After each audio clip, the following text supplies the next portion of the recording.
ప్రభు అయిన యేసు నామం పేరిట మరి యొక్క పర్యాయం అందరికి కూడా వందనాలు స్తుతులు స్తోత్రం చెల్లిస్తున్నాం. ప్రభు యొక్క అపార ప్రేమను బట్టి కృపను బట్టి మనం ఈ యొక్క శ్రమల దినములన్నీ కూడా గడిచి వచ్చి ఉన్నాం.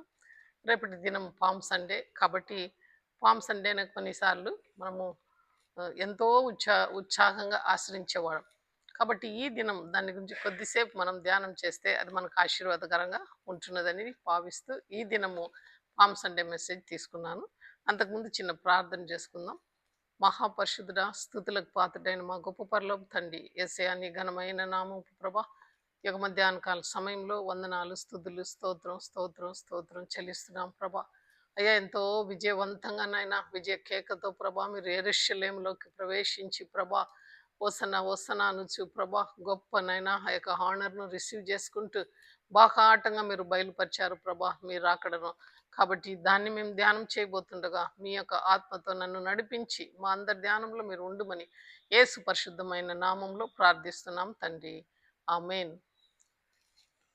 పామ్ సండే అంటే గుడికి రాలేని వాళ్ళందరూ కూడా గుడికి వస్తారన్నమాట. ఎందుకంటే ఎంతో ఉత్సాహంతో కూడినది. ప్రతి ఒక్క క్రైస్తవులు కూడా చిన్న బిడ్డలు మొదలుకొని సండే స్కూల్ మొదలుకొని ముసలి కాలం వరకు మట్టలాదివారం అంటే ఎంతో మంది దండగా చర్చికి వచ్చేవారు అనమాట. ఎందుకంటే ఆ యొక్క సంబరం, ఆ యొక్క సంతోషము అవన్నీ కూడా అనుభవించుటకాను వస్తారు. అయితే ఈ దినములలో దేవుడు నీ హృదయంలో ప్రవేశించి ఆయన ఆయనను మనం ఆ రీతిగా ఆహ్వానించాలా, మనం ఆయనను ఇన్వైట్ చేయాలని ఆయన ఆశపడుతున్నాడు. అయితే మనం అలవాటు క్రైస్తవులుగా ఎంతో కాలం నుండి మట్టలను పట్టుకొని ఆయన ఎదుర్కొంటున్నామే కానీ మన హృదయంలో ఆయనను పట్టుకోవడం లేదు. కాబట్టి ఈ దినం మనం ధ్యానం చేసినప్పుడు కొన్ని అంశాలను మనము ధ్యానం చేయవలసి ఉంటున్నది. మొట్టమొదటిగా మనం చూస్తే ఎందుకు గాను ఇలాగ బాహాటంగా దేవుడు ఈ యొక్క యెరూషలేం వీధిలోకి వచ్చారనేది మనము జ్ఞాపకం చేసుకోవాలన్నమాట. అయితే తను యొక్క రాకడ గురించి ఎన్నో సార్లు తన యొక్క శిలువ మరణానికి వెళ్తారనేది చెప్తూ వచ్చారు. అయితే ప్రజలు గ్రహించలేదు. అయితే తన సమయం ఆసన్నమైంది అనమాట. తన యొక్క కార్యం జరిగించాల, ఒక పరిశుద్ధ వారానికి లోబుల ఆయన వెళ్ళాలా, అటు తర్వాత శిలువ మరణం పొందాలా. కాబట్టి బహిరంగంగా బహాటంగా ఆయన యెరూషలేంకి వెళ్ళినట్లు మనము చూస్తాం.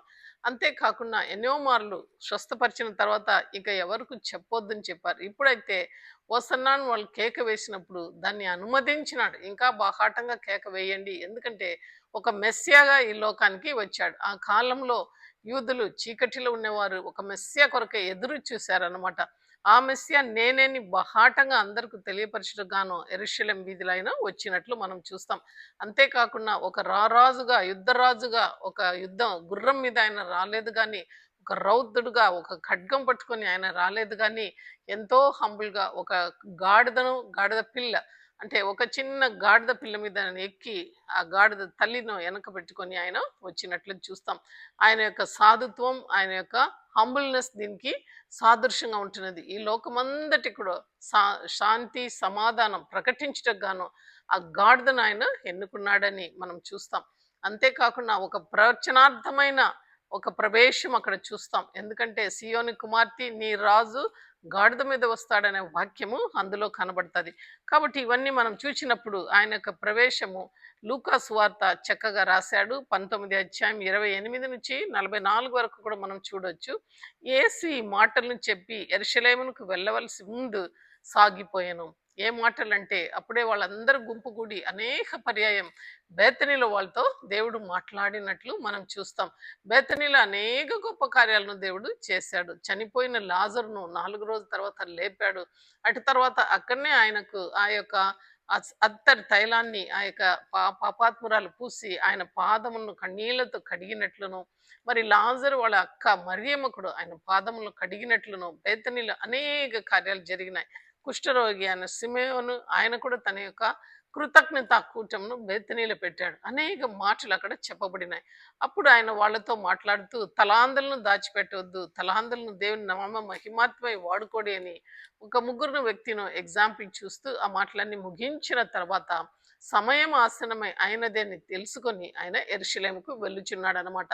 ఆదివారం నాడు ఆయన యెరూషలేంలో బాహాటంగా ఆయన వెళ్ళుచున్నాడు. అక్కడ వెళ్ళినప్పుడు చూడండి, ఆయన ఒలివ కొండ దగ్గర ఉన్న బెత్సెబా బేతెన్యా అను గ్రామంలో సమీపమునకు వచ్చినప్పుడు తన శిష్యులను ఇద్దరిని చూచి, మీరు ఎదుటనున్న గ్రామమునకు వెళ్ళుడి, అందులో మీరు ప్రవేశింపగానే కట్టబడి ఉన్న ఒక గాడిదను పిల్లను మీకు కనబడును, దాని మీద ఏ మనుషుడును ఎన్నడూ కూర్చుండలేదు, దానిను విప్పి తొలుకొని రండి. చూడండి, ఈ స్టెల్లింగ్ మీరు వెళ్ళండి పక్కనుండే గ్రామానికి, ఇద్దరిని పంపించాడు. ఎక్కడ చూస్తే తన యొక్క శిష్యులను ఇద్దరిద్దరుగా పంపినట్లు మనం చూస్తాం.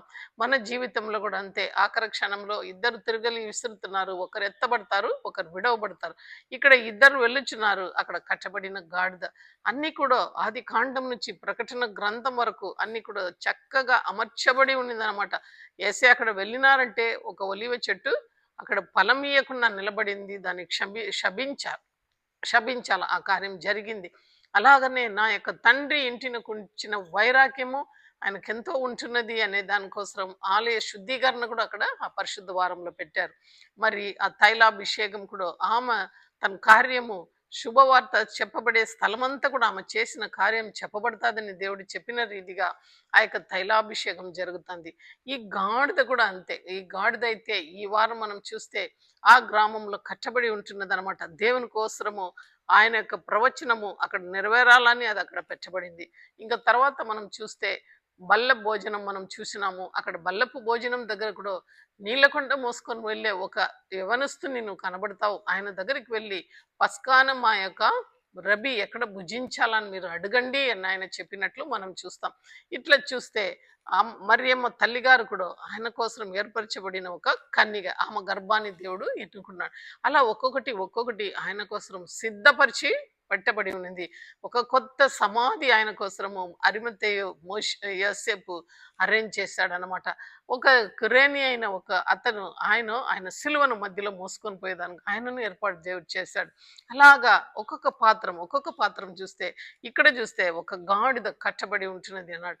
ఆ ప్రవర్తన మేరకు వాళ్ళు వెళ్ళి చూచినప్పుడు, ఎవరైనా మీరు ఎందుకు దీన్ని విప్పుచున్నారని మిమ్మల్ని అడిగినా ఎడల ఇది ప్రభునకు కావలసి ఉన్నది, అదంతో చెప్పుడి అని చెప్పి వారిని పంపబడిన వాడు వెళ్ళి ఆయనతో చెప్పినట్లు కనుకొని ఆ గాడిద పిల్లను విప్పిచుండగా తన యజమానుకు, మీరు గాడిద ఆ పిల్లను ఎందుకని వాళ్ళు అడగగా ఆయన ఈ మాట పలికారు, మా యజమానుకు అవసరమని. అందుకు వారు, ఇది ప్రభువునకు కావాల్సి ఉన్నది. తర్వాత వారు యేసు యొద్దకు దానిని తొలుకొని వచ్చి ఆ గాడిద పిల్లలు తామే బట్టలు వేసి యేసును దాని మీద ఎక్కించి ఆయన వెళ్ళుచుండగా తమ బట్టలను దారి పొడుగున పరిచిరి. చూడండి, ఎంతో ఆర్భాటం, ఎంతో సంబరం, హృదయం విప్పి అందరు కూడా ఆ బట్టలన్నీ కూడా గాడిద మీద వేసారనమాట.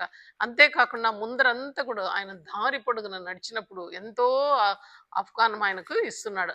అంటే ఎంతో సంతోషంతో, ఒక రెస్పెక్ట్, అంటే హృదయపూర్వమైన సమర్పణ హృదయంతో అందరు కూడా బట్టలు విప్పి దాని మీద ఆయనను నడిపిస్తున్నారు. ఒలివ కొండ నుండి దిగు చోటుకు ఆయన సమీపించినప్పుడు శిష్యుల సమూహం అంతా కూడా సంతోషించింది. అంటే ఎంతో కాలం 3.5 సంవత్సరము దేవుడు వాళ్ళతో పాటు ఉండి ఎన్నో అద్భుత కార్యాలను చేశారు. శిష్యులందరూ దానికి సాక్షులు. అయితే ఇప్పుడు ప్రజలందరూ ఆయనకు చేస్తున్న ఘనమైన ఆ యొక్క కేకను వాళ్ళు చూచి, ఓసన్నా ఓసన్నా అరుపులను చూచి శిష్యులు కూడా ఎంతో సంతోషపడి, ప్రభు పేరిట వచ్చిరాదు స్తుతింపబడును గాక, పరలోకమందు సమాధానము, సర్వోన్నతమైన స్థలములలో మహిమయు ఉండును గాక అని తాము చూచిన అద్భుతములన్నిటిని గురించి మహాశబ్దంతో దేవునికి స్తోత్రం చేయదు. ఇంకొక సువార్తలు మనం చూస్తే వాళ్ళు ఓసన్నా ఓసన్నా అంటే మమ్మల్ని రక్షించుము, మమ్మల్ని కాయుమని వాళ్ళు కేక వేసినట్లు మనం చూస్తాం. దేవుని కుమారునికి జయము జయమని కేక వేస్తున్నారు. ఆ సమూహంలో ఉన్న కొందరు పరిచయులు, బోధకుడా నీ శిష్యులు గద్దింపుమని ఆయనతో చెప్పగా ఆయన వారిని చూచి, వీరు ఊరికనే ఉండిన ఎడల ఈ రాళ్ళు కేక వేయనని మీతో చెప్పుచున్నాను అంటున్నాడు. అంటే వాళ్ళు ఎంతో ఓర్వలేని తనం అయిపోయినారు. ఎందుకంటే ఎంతో మంది ఆయనను వెంబడించి వెళ్ళిపోతున్నారు. ఏమీ కూడా మేము చేయలేకపోతున్నామని సదుకేయులు, పరిచయులు అందరు కూడా కుళ్ళుకొని వాళ్ళని ఆపుమని, కేక వేయకూడదని చెప్తుంటే వీళ్ళు కేక వేయకపోతే ఈ రాళ్ళు కేక వేస్తుందని దేవుడు చెప్తున్నాడు. Now is openly is acknowledging అనమాట. తండ్రి తనను ఏ పని నిమిత్తం ఈ లోకానికి పంపించినాడన్న మాట బహాటంగా తెలియాలని ఆయన కేకను అలౌ చేస్తాడు. అంతవరకు వాళ్ళని నోరు ముప్పి ఎక్కడ చెప్పొద్దు, నేను తండ్రి నుంచి వచ్చినానని బయలుపరిచినాడు దేవుడు నీకని పేదరు ఎక్కడ చెప్పొద్దు. ప్రతి ఒక్కరికి అదే చెప్తున్నాడు. స్వస్థపడిన వానికి కూడా ఎక్కడ ఈ మాటలు చెప్పొద్దు, నువ్వు వెళ్ళి యాజకునికి చూపించు. అలా మర్మంగా పనిచేసిన యేసయ్య సమయం ఆసనమై ఉంటున్నది కనుక ఆయన ఓపెన్గా డిక్లేర్ చేస్తాడనమాట. యోహాన్ స్వార్త 12, 13, 14 మనం చూస్తే కూడా అదే మాటలు అక్కడ ఉంటున్నది. అయితే యోహాన్ ఆ యొక్క ప్రవచనాన్ని కూడా రాస్తున్నాడు. చూడండి, మరునాడు ఆ పండగకు వచ్చిన జన సమూహం యేసు యెరూషలేముకు వచ్చిచున్నాడని విని ఖర్జూరపు మట్టలను పట్టుకొని ఆయనను ఎదుర్కొని పోయి, జయము జయము, ప్రభు పేరిట వచ్చివారు ప్రభు పేరిట వచ్చిచున్న ఇజ్రాయేలు రాజు స్తుతింపబడును గాక అని కేకలు వేసిరి. ఇజ్రాయేల్ యొక్క రాజుగా గుర్తెరిగారు. ఎందుకంటే ఆ కాలంలో రోమా ప్రభుత్వం ద్వారా వాళ్ళు ఎంతో కష్టం అనుభవిస్తున్నారు. ఇలాంటి సమయంలో ఈయన ఎంతో అద్భుత కార్యాలు చేస్తున్నాడు.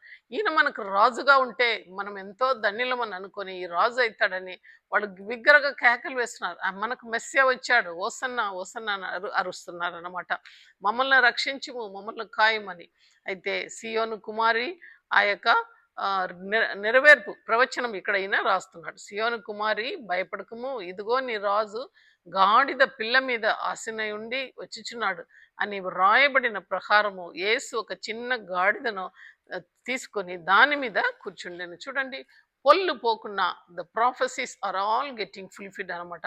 అక్కడ సాక్షాత్ ఏం చెప్తున్నారంటే జకర్యా గ్రంథంలో గాడిద పిల్ల మీద ఆయన వస్తున్నాడు. అది కూడా ఎప్పుడు ఎవడనూ దాని మీద ఎక్కలేదనమాట. అటువంటి ఒక పవిత్రమైన జంతు మొట్టమొదటిగా దేవుని కోసం అది వాడబడింది అని వాక్యం సెలవిస్తుంది. ఇక్కడ అది నెరవేరుతుంది అనమాట. ఆయన శిష్యులు ఈ మాటలు మొదట నమ్మలేదు. యేసు ఒక చిన్న గాడిద మీద ఎక్కి వస్తున్నాడు. ఆయన శిష్యులు ఈ మాటలు మొదట గ్రహింపలేదు, కానీ యేసు మహిమ పరిచినప్పుడు అవి ఆయనను గూర్చి వ్రాయబడినయని ఆయనను వాటి చేరినప్పుడు జ్ఞాపకము తెలుసుకునేది. ఆయన వెళ్ళిన తర్వాత శిష్యులు దాన్ని జ్ఞాపకానికి తీసుకొచ్చారనమాట. ఆయన గురించి ఈ రీతిగా రాయబడింది కదా, అది నెరవేరింది కదా, గాడిద మీద వచ్చాడు కదా యేసయ్య అని. అటు తర్వాత ఆరోగణమైన తర్వాత శిష్యులు దాని గురించి జ్ఞాపకం చేసుకుంటున్నారు. కావున పరిచయులు ఒకరితో ఒకరు మన ప్రయత్నములన్నీ కూడా ఎట్లు నిష్ప్రయోగం అయిపోయినాయో, ఎందుకంటే ఇదిగో లోకమైన వెంటబడి పోయిచున్నదని వాళ్ళు బాధపడుతున్నారు. యోహాను ఇది తెలియపరుస్తున్నాడు. లోకమంతా ఆయన వల్ల వెళ్ళిపోతున్నారే అని బాధపడుతున్నారు అనమాట. అటు తర్వాత యేసు ఏం చేశాడంటే బాహాటంగా యెరూషలేముకు వెళ్ళుచున్నాడు. యెరూషలేముకు వెళ్ళి ఆయన పట్టణంను సమీపించినప్పుడు ఏ మాట అంటున్నాడో చూడండి.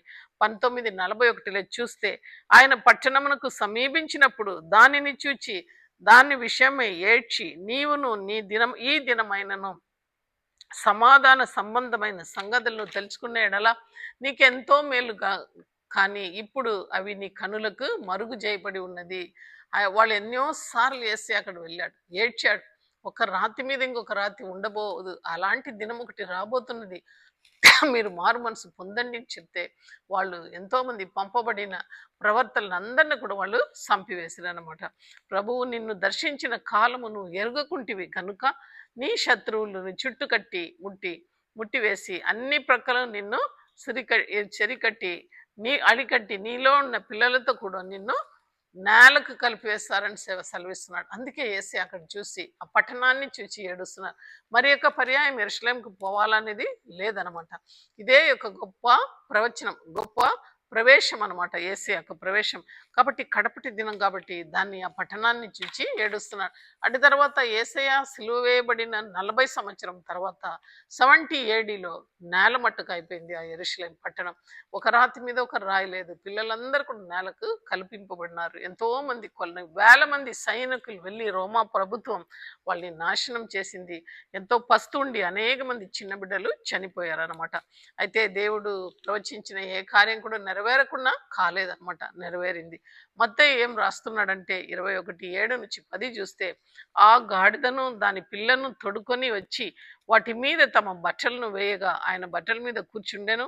జన సమూహములు అనేకులు తమ బట్టలను దారి పొడుగున పరిచి, కొందరు చెట్ల కొమ్మలను నరికి దారి పొడుగున పరిచిరి. జన సమూహంలో ఆయనకు ముందు వెలుచుండగా వారు వెనక వచ్చిచుండిన వారును, దావీదు కుమారునికి జయము, ప్రభు పేరిట వచ్చివారు స్తుతింపబడును గాక, సర్వోన్నతమైన స్థలములలో జయమని కేకలు వేసిరి. జయం జయమని విక్టరీ కేక వేశారనమాట. ఆయన యెరూషలేమునకు వచ్చినప్పుడు పట్టణమంతయు ఆయన ఎవరో అని కలవరబడెను. చూడండి, యేసయ్య పుట్టినప్పుడు యూదులకు రాజుగా పుట్టినవాడు ఎక్కడ ఉన్నాడని వాళ్ళు పోయి అడిగినప్పుడు ఆ యొక్క జ్ఞానులు అప్పుడు ఏమంటున్నారంటే, మత్తయి 22 3 వచనం చూస్తే ఆ యొక్క మాట వినంగానే ఆ పట్టణం అంతా కూడా ఏ రోజుతో పాటు కలవరబడింది. ఇప్పుడు కూడా యేసయ్య పట్టణంలోకి వెళ్ళినప్పుడు, యెరూషలేముకి వచ్చినప్పుడు పట్టణం అంతా ఈయన ఎవరో అని కలవరబడెను. అంటే ఆయన పరిశుద్ధత, ఆయన యొక్క టీవీ అవన్నీ కూడా చూచినప్పుడు అందరు కూడా కలవరపడినారన్నమాట. మరి ముఖ్యంగా ఆ యొక్క ద్వేషం పొందిన ఆ యొక్క శాస్త్రులు, పరిచయులు వీళ్ళందరూ కూడా ఎంతో ద్వేషం ఉంది, అస్సే ఉంది ఆయన మీద. ఎందుకంటే సున్నం కొట్టిన సమాధిని పలికారు. మీరు ప్రజలను మోసం చేస్తూ ఆ 4 వీధుల్లో నిలబడి గొప్పగా ప్రార్థన చేస్తున్నారు, కానీ మీ యొక్క హృదయం దేవుని వైపు లేదు, పెదవుల ద్వారా మీరు ప్రార్థన చేశారని వాళ్ళని ఎన్నో మార్లు గద్దించారు. కనుక ఆయన మీద ఎంతో ద్వేషం ఉంటున్నది. ఈ సమయంలో కూడా ఎలాగనో ఆయనను సిలువకి ఎక్కించాలని వాళ్ళు పట్టుబట్టి ఉన్నారనమాట. అయితే ఇక్కడ చెప్పబడిన మాటను చూస్తే ఆ యెరూషలేముకి ఆయన ఎలాగ వెళ్ళాడంటే, ఐఎమ్ కమింగ్ టు లే మై లైఫ్ అన్నమాట. నా యొక్క జీవాన్ని నేను ఇచ్చుట కోసం సాక్షాత్ నేను వస్తున్నానని బాహాటంగా అక్కడ దేవుడు చెప్పినట్లు ఉంటున్నా. Nobody can take his life, I my self is giving. అయితే యోహాన్ స్వార్త 10వ అధ్యాయంలో మనం చూస్తే నా ప్రాణాన్ని నాకు నేనే అప్పగిస్తున్నానని ఆయన ముందుకు వచ్చినట్లు చూస్తాం. ఎవడు కూడా దాన్ని తీయలేడు. అయితే నేనే నా ప్రాణాన్ని అప్పగించుటగాను ఈ లోకానికి వస్తున్నానని ఎంతో విజయవంతమైన ఒక కేకతో డైరెక్ట్ డిక్లరేషన్ అనమాట ఆయన వెళ్ళుచున్నాడు. ఆ రాజ మార్గంగా ఆయన ఎంతో గంభీరంగా గాడిద మీద కూర్చొని ఆయన వెళ్ళుచుండేది మనము చూడగలుగుతాం అనమాట. అంతేకాకుండా సాతాను మీద జయం, I'm going to get the crucifixion, అంటే ఆ యొక్క సిలువ మరణాన్ని నేను నా మీదకి వేసుకుంటున్నాను. అందరి పాపం ఎలాగైతే గాడిద మీద పాపం అంతా కూడా మోపబడిందో, బట్టలన్నీ కూడా మనము మైల బట్టలంతా కూడా గాడిద మీద వేస్తాము, అలాగా మన పాపాలన్నీ కూడా ఆ గాడిద మీద వేసారనమాట. ఏసియా దాని మీద కూర్చున్నప్పుడు ఆ గాడిదకు ఒక విలువ వచ్చింది. అయితే మనము మన పాపములన్నీ కూడా ఏసియా మీద వేసామన్నమాట. అయితే సిలువలో ఆ యొక్క సిలువ మరణాన్ని నేను జయించి జయవీరుడే తిరిగి లేస్తానని ఆ కేకను ఆయన గట్టిగా వాళ్ళందరూ అరుస్తుండగా ఓసన్నాన్ని విజయంగా సంతోషంగా ఆయన ఎదుర్కొంటున్నాడు మరణాన్ని. ఎవరి కోసం ఎదుర్కొంటున్నాడు? నీ కోసము, నా కోసరం. అయితే అటువంటి దేవుని హృదయంలో మనం స్పందిస్తున్నామా, రిసీవ్ చేస్తున్నామా? కేవలం ఇది యొక్క మట్టలాదివారం యొక్క కేక మాత్రమే ఉంటున్నదా? ఒకసారి మనము ఆలోచన చేయాలా. నీ యొక్క పాపం మీద అక్కడ జయం పొందుటకు దేవుడు వెళ్ళుచున్నాడు. మన యొక్క సాతాను అపవాది మన మీద చేస్తున్న ఆ యొక్క కుట్టం మీద జయం పొందుటకు యేసయ్య యెరూషలేముకు వెళ్ళుచున్నాడు.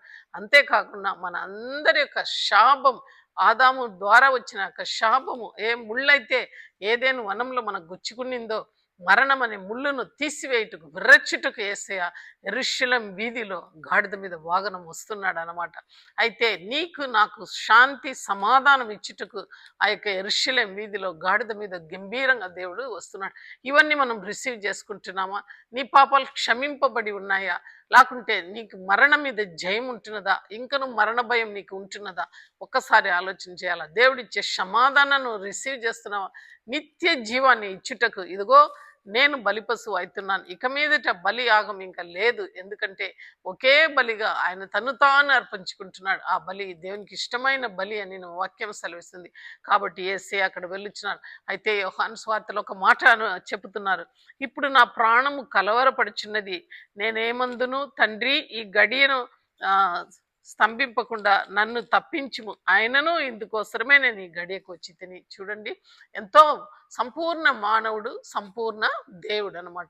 కాబట్టి ఆయన బాధపడుతూ ఈ మాట చెప్తున్నాడు, ఈ గడియ ఇప్పుడైనా నా నుండి తప్పించు ప్రభా అని మూలుగుతున్నాడు ఎంతో వేదనతో. అయినప్పటికీ దేవుడు ఏమంటున్నారంటే, తండ్రి నీ యొక్క చిత్తం నెరవేరాలని సెలవిస్తున్నాడు. తండ్రి నీ నామం మహిమ పరచుమని చెప్పాను, అందట నేను దానిని మహిమ పరిచితిని, మరలా మహిమ పరిచినని యొక్క గొప్ప శబ్దము ఆకాశం నుండి వినబడి తండ్రికి మొరపెడుతున్నారు. ఇప్పుడును నీ చిత్తం నెరవేర్చుటకు నేను వస్తున్నాను, నన్ను మహిమపరచుమని చెప్తున్నాడు. అప్పుడు తండ్రి ఆయనతో పలుకే మాట చూడండి, ఆయన ఏమంటున్నాడంటే, తండ్రి మహిమ పరచితిని, మరలా నేను మహిమపరచుదునని ఒక శబ్దము ఆకాశం నుండి వినబడింది అని వాక్యం సెలవిస్తుంది. అక్కడ చుట్టూ నిలబడిన వాళ్ళందరూ కూడా ఏమనుకున్నారంటే ఇది ఒక ఉరుములు మెరుపులు అని అనుకున్నారు. అయితే దేవుడు ఆయనతో సాక్షాత్తు ఆయనను ఓదార్చిన మాట అన్నమాట. అటు తర్వాత ఎంతో ధైర్యంగా ఆయన ఆ యొక్క సిలువను ఎదుర్కొనే దానికి వెలుచున్నాడు. ఆ యొక్క ప్రవచనం జకర్యా గ్రంథం చెప్తుంది 9వ అధ్యాయం 9వ వచనంలో, ఇదిగో నీ సియోను నివాసులారా బహుగా సంతోషించుడి, యెరూషలేము నివాసులారా ఉల్లాసముగా ఉండుడి, మీ రాజు నీతిపరుడును రక్షణ కలవాడునై గాడిదను గాడిద పిల్లలను ఎక్కి నీ యొద్దకు వచ్చిచున్నాడు. అంటే సియోన్ కుమార్తెలారా సంతోషించుడి అంటే యెరూషలేమును చూచి ఇజ్రాయేల్ను చూచి ఈ దినం నిన్ను నన్ను చూచి దేవుడు ఏమంటున్నాడంటే సంతోషించుడి, ఎందుకంటే నీ రాజు నీ దగ్గరికి వస్తున్నాడు. ఆయన బలిపస్సుగా ఈ లోకంలో వెళ్ళిపోతున్నాడు. లోక పాపను మోసుకొని పోయే గొర్రె పిల్లగా ఆయన వెళ్ళిపోతున్నాడు. నీ పాపం కంప్లీట్గా నిన్న నేడు ఎగరీతిగా సమస్తము తుడిచివేయటకు ఆయన ఆ శిల్వ యాగం చేయుటకు వెళ్ళుచున్నాడు. కాబట్టి సంతోషించుడి అని చెప్తున్నాడు. నిరీక్షణ గలవారి రక్షణ గలవారి గాడిదను గాడిద పిల్లను ఎక్కి వస్తున్నాడు. ఎబ్రాయింలో రక్తము ఉండకున్నట్లు నేను దేశమును యెరూషలేములో గుర్రములు లేకుండా చేసేదను. చూడండి, రక్తపాతం లేకుండా గుర్రము లేకుండా అంటే ఆ యుద్ధ వాతావరణం లేకుండా శాంతి సమాధానంతో గాడిద మీద ఎక్కి వస్తున్నాడు అనమాట. సేదము యుద్ధ విల్లు లేకుండా పోవును, నీ రాజు సమాధాన వార్త అన్యజనులకు తెలియచేయును. సముద్రం నుండి సముద్రం వరకు యూఫ్రటీస్ నది మొదలుకొని భూమి గంతం వరకు అతడు ఏలును. చూడండి ఆయన పరిపాలన మనం చూస్తాం. దానియేలు గ్రంథంలో ఆ యొక్క రాయి ఏ చేయి కూడా దొల్లించకుండా దానదే దొల్లుకొని వచ్చి భూమి మీద ఉన్న రాజ్యం ఆ యొక్క ప్రతిమను చిన్న భిన్నం చేసినట్లు దేవుని రాజ్యం వచ్చినప్పుడు సమస్తము సాఫీ అయిపోతుంది అనమాట. చిన్న చిన్న ముక్కలుగా అయిపోతాయి. ఆయన రాజ్యము ఫుల్లుగా ఆక్రమించుకుంటుంది. అలాంటి రాజ్యాన్ని స్థాపించుటకు నీ దేవుడు వస్తున్నాడని జకర్యా ఎప్పుడో ప్రవచించాడు. కాబట్టి ఆ ప్రవచనం ఆ దినం నెరవేరింది. ఆ మట్టిల ఆదివారం దినమందు కొత్తగా ఎవడును ఎప్పుడు ఎక్కలేని ఒక గాడిదను దేవుడు తీసుకొని ఆ గాడిద మీద వచ్చినట్లు మనం చూస్తాం. మరియు నువ్వు చేసిన నిబంధన రక్తమును బట్టి తాము పడిన నీరు లేని గోతిలో నుండి చెరపట్టబడిన నీ వారిని విడిపించదను. బంధకంలోనూ ఉండిన వారిని నిరీక్షణ గలవారా నీ కోటకు మరలా ప్రవేశించుడి, రెండంతలుగా మీకు మేలు కలుగ చేసేదనని దేవుడు సెలవిస్తాడు. మనకే నిరీక్షణ లేదు. అయితే యేసయ్య మన కోసం మరణిస్తున్నాడు కాబట్టి నీకు నాకు ఈ దినం నిరీక్షణ ఉంటున్నది. కాబట్టి మీ యొక్క కోటను ప్రవేశించుడి, రెండంతలు నేను నీకు ఆశీర్వాదం ఇస్తానని వాగ్దానం. ఈ వాగ్దానం మన మధ్యలో నెరవేరుతుంది అనమాట. ఆ కాలంలో ఈ యొక్క ఖర్జూరపు మట్ట ఒకటి మనం జ్ఞాపకం చేసుకోవాలా. ఇస్రాయేల్లో ఖర్జూరపు మట్ట అనేది ఆ దేశమంతా కూడా ఖర్జూరపు చెట్టుతో నిండి ఉంది. ఇసుక ప్రాంతము, అక్కడంతా కూడా ఖర్జూరపు చెట్టు అనమాట. ఆ యొక్క బ్రాంచెస్ పట్టుకొని సామాన్యంగా వాళ్ళు విజయకేక వేస్తారు. ఎప్పుడైతే రాజులు యుద్ధం గెలుచుకొని వచ్చినప్పుడు ఆ మట్టలను పట్టుకొని ప్రజలందరూ కూడా ఆరవారంతో కేక వేసేవారు అనమాట. ఆ రీతిగానే యేసయ్యను విజయ కేక, ఆయన రక్షణను మనకి ఇస్తున్నారని సంతోషం, సమాధానము, నీతి అన్నీ కూడా మనకు వస్తుంది, హానర్ వస్తుందని విజయ కేకగా గంభీరంగా ఆ మట్టలను పట్టుకున్నారు. ఈ మట్టలు మరి ఒక చోట కూడా దేవుడు చూపిస్తున్నాడు. లేవి కాండంలో ఆ యొక్క ప్రత్యక్షపు గుడారం పర్ణశాల పండగల్లో దేవుడు ఏమంటున్నారు, ఖర్జూరపు మట్టలతో నిరవంచి చెట్లతోనూ మీరు దినములు దేవుడైన యెహోవా సన్నిధిని ఉత్సహించవలను అని సెలవిస్తున్నాడు. కాబట్టి లేవియ కాండం 23:40 చూస్తే ఆయన ఏమంటారు, ఈత మట్టలను అది తీసుకొని ఆ యొక్క పర్ణశాల పండగలో దేవుణ్ణి ఆరవారం చేయాల, ఉత్సాహన గానం చేయాలని, ఉత్సహించాలని దేవుడు చెప్తున్నాడు. కాబట్టి అది ఒక విజయం. అది దేవుని యొక్క స్తుతించేదానికి కూడా ఆ ఖర్జూరపు మట్ట వాడబడింది. అలాగనే మనం కీర్తనలు 118:26 చూస్తే అక్కడ కూడా యెహోవా పేరట వచ్చివాడు ఆశీర్వాదం ముందును కాక యెహోవా మందిరంలో నుండి మిమ్మల్ని దీవించుచున్నాడని అక్కడ కూడా ఖర్జూరపు మట్టను మనము చూస్తాం. అంతేకాకుండా ఇంకా కూడా మనం చూస్తే 148:1 ఆకాశవాసులారా యెహోవాను స్తుతించుడి, ఉన్నత స్థలములలో నివాసులారా ఆయనను స్తుతించుడి అని దేవుని యొక్క స్తుతి ఆరాధన కోసం ఈ మట్టలు వాడబడినట్లు మనం చూస్తాం. అంతేకాకుండా ప్రకటన గ్రంథంలో మనం చూస్తే చూడండి, అటు తర్వాత నేను చూడగా 7వ అధ్యాయం 9వ వచనం, ఇదిగో ప్రతి జనములలో నుండి ప్రతి ప్రతి వంశముల నుండి, ప్రతి జనముల నుండి, ఆయా భాషలను మాట్లాడు వారిలో నుండి వచ్చి ఎవడనూ లెక్కింపజాలని ఒక గొప్ప సమూహము కనబడెను. వారు తెల్లని వస్త్రములు ధరించుకొని వారే కర్పూరపు మట్టలు చేత పట్టుకొని సింహాసనము ఎదుటను గొర్రెపిల్ల ఎదుటను నిలవబడి అక్కడ వాళ్ళు మాట్లాడుతున్నారు. ఏమంటున్నారంటే, సింహాసనుడైన మహాదేవునికి, గొర్రెపిల్లనకు, మహారక్షకుడైన ఆయనకు స్తోత్రము అని మహా శబ్దము ఎలుగెత్తి చెప్పిరి. చూడండి, ఎంతో మంది తెల్లని వస్త్రం ధరించి ఖర్జూరపు మచ్చను వాళ్ళు పట్టుకొని గొర్రెపిల్ల ఎదుట వాళ్ళు గేకలు వేస్తున్నారన్నమాట. దేవునికి స్తోత్రం, మహాదేవునికి స్తోత్రం, సింహాసనుడై ఉంటున్న దేవునికి స్తోత్రం అని ఆ ఖర్జూరపు మచ్చలు అక్కడ కూడా వాడబడింది. ఇది ఒక విజయ కేక అనమాట. యేసయ్య పాపాన్ని కొట్టివేయక ముందు యెరూషలేములో విక్టోరియస్గా ఆయన ఎంటర్ అవుతున్నాడు. ఇజ్రాయెల్ ప్రజల్లో మనం చూసినట్లయితే మోషేకు దేవుడు చూపించినప్పుడు, నీ బిడ్డలను నేను పాలు తేను ప్రవహించే కనానుకు నేను తీసుకెళ్తాను, అయితే దూరం నుంచి ఆ యొక్క భూమిని చూడమని దేవుడు తీసుకొని పోయి చూపిస్తున్నాడు. సోయారు వరకు ఈత చెట్లు గల ఎరిగో లోయ చుట్టూ మైదానమును అతనికి చూపించెను. మరియు యెహోవా అతనితో ఇట్లా, నేను నీ సంతానముకిచ్చదనని అబ్రహాము, ఇస్సాకు, యాకోబులకు నేను ప్రమాణము చేసిన దేశం ఇదే. చూడండి, దూరం నుంచి మోషేకి చూపిస్తున్నాడు. ఎందుకంటే మోషే దేవుని మాటకు ఆఖరికి ఆయన నీళ్ళతో ఆ యొక్క బండతో మాట్లాడమనేటప్పుడు బండను కొట్టాడు గనుక ఆయనకు ఆ యొక్క కనానుకు వెళ్ళే యొక్క ప్రవేశం పోగొట్టుకున్నాడు. దేవుడు దూరం నుంచి ఆ యొక్క సోయారు ప్రాంతంను చూపిస్తున్నాడు. అది ఈతమట, అవన్నీ ఖర్జూరపు చెట్లు కలిగిన ఆ యొక్క ప్రదేశం. ఎరిగో చుట్టూ కూడా ఆ మైదానం అంతా కూడా ఆయనను చూపిస్తున్నాడు అన్నమాట. ఆ యొక్క ఖర్జూరపు చెట్లు కలిగిన ఒక ప్రాంతం.